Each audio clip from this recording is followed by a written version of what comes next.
Peter Hitchens joins us now. Fantastic, the man, the myth, the legend. He's, of course, a journalist of note, an author, and a former foreign correspondent in Moscow during the last months of the Soviet Union and the early years of the Russian Federation. Thank you very much for joining us, Peter. Look, I am a little bit sick and tired of the Ukraine issue because it seems to be rumbling on for rather a long time. How do you feel about the attitude now that potentially some of our leaders view a foreign border as being worth defending more than their own?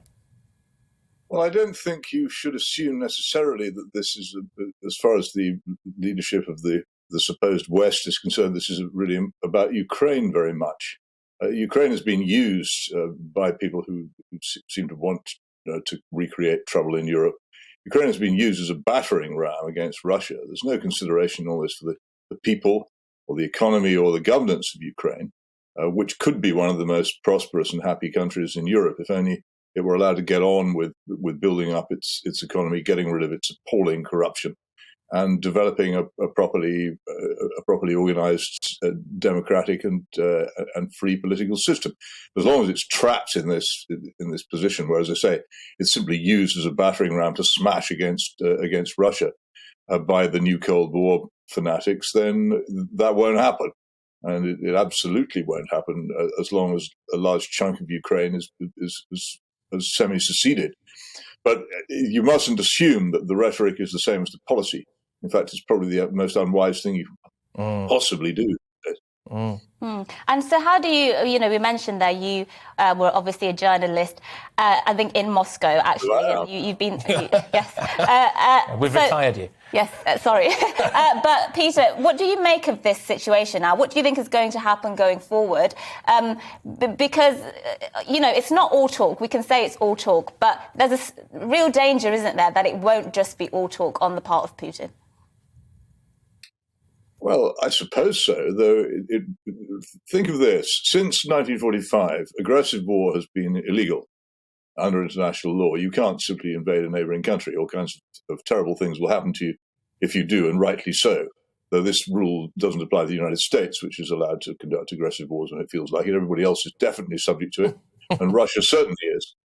So what would be the point in Putin invading Ukraine?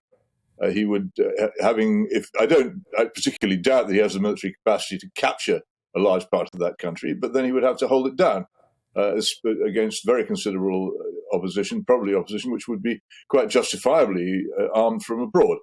So years and years and years of guerrilla fighting and urban warfare. For what purpose? As my friend Mary Dejevsky, who was, like me, a Moscow correspondent, a much better one than I was back in the 90s, has pointed out in a very interesting article in Spiked Online, the last thing Russia needs is more territory. It's got plenty of territory. That's not its problem. The problem is defending the territory that it has against the various threats that are made against it. There's a very complicated diplomacy here, but it's very simply expressed by Zbigniew Brzezinski some time ago in a book called The Grand Chessboard. Whoever possesses Ukraine diplomatically in modern Europe pretty much controls that part of the world. And before 2014, when the Ukrainian government was overthrown and replaced by Ukraine was not aligned. It was a neutral country. It didn't take sides in any of the questions of who supported in that part of the world. Since 2014, it has been increasingly aligned indirectly so far with the NATO bloc. If it becomes firmly aligned with it, then Russia basically faces a huge defeat. This is an enormous diplomatic and political game that's being played here. For very high stakes. The question is, why is anybody playing it? What is it? Everybody knows, who has any sense at all, that Russia exists. It is a country, a state, an economy. It has military power. It has interests. Why do people so constantly ignore those interests and treat them as if Russia doesn't count as a modern nation and as a pariah state? This is the way to war. But I think if Putin declared war on Ukraine and invaded it, he would establish beyond doubt that he was clinically insane. It would be a mad thing to do. It would do Russia nothing but harm and would lead to his own overthrow. Yeah, I agree completely with that. And I just wonder, though, maybe a slightly bigger picture question, this really, about how weak the West looks at the moment. We're getting very bogged down with a lot of internal issues, lots of unconscious bias going about, a lot of, leaders, frankly, that may not necessarily have the capacity to do the job, etc. Do you think we are eating ourselves alive a little bit in the West now? Well, I take your point completely about the obsession with borders elsewhere and the failures to defend them at home, which is indeed an inconsistency, but it's not as inconsistent as it looks because they don't really care about the Ukrainian border either. It's something else that's bothering them. The question is, what is the purpose of Western policy? And the West, so-called, is extremely well armed because it contains the United States, which is a major military power. France is reasonably militarily competent. We are busy actually dismantling our armed forces. So quite why we're so enthusiastic about warlike stances at the moment, I'm not sure. But it's quite certain that in any contest between Russia and the United States in conventional warfare, Russia would lose. So there isn't really very much doubt about that. But the question which people are not asking is, why is this conflict even being pursued? What was the point of it? Why was it even necessary?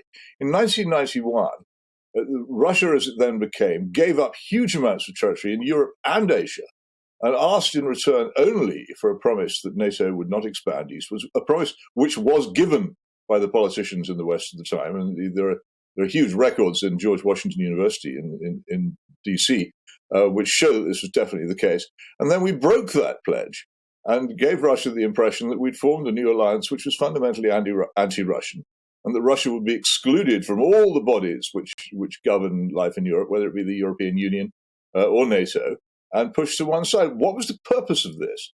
A very, very wise statesman in both Russia and in the United States warned against it, particularly George Kennan, the architect of America's Cold War policy, came out of retirement to say it was a stupid mistake. And Yegor Gaidar, one of the most prominent liberal democratic politicians in Russia, actually went to see the Canadian ambassador, who was a friend in Moscow, to beg him to use his influence to stop this policy of NATO expansion, because it was so dangerous and because it would strengthen the militant nationalists in Russia who Gaidar opposed. Why did we ignore these fundamentally liberal, wise, experienced voices? And why did we go for this extraordinary policy of pushing ourselves eastwards and creating a conflict with Russia, which had no need to exist? It's been the most extraordinary episode. I watch it with a mixture of puzzlement and grief. But why have we made such a mess? I was ecstatic the day the Soviet Union fell. I was in Moscow that day. I drove through the town so exultant. I was singing hymns in my car. It was such a moment of joy. A terrible, terrible, disastrous thing had come to an end. We had one of the biggest opportunities in human history. And we spent the subsequent 30 years destroying that opportunity, while I have to say, sucking up to the Chinese, who rather than giving away territory and allowing some sort of freedom to flourish, massacred their own people in Tiananmen Square with total ruthlessness, which I have to say the Soviet Union could have done in 1989 to 91. And we reward them, and we punish Russia. It's a bafflement to me. I really don't know what possesses people to pursue these ridiculous policies. Peter, I could listen to you all day. I'm sure many people could as well. You can if you want. Here I am. I'm sure it's only a matter of time before you're on here yourself. But Peter, thank you very, very much. Peter Hitchens, of course, just a man with infinite experience when it comes to this kind of stuff. And I was just referring to the latest goings on when it comes to Ukraine, Russia. Will it happen? Won't it happen? Why is it happening potentially? But there we go.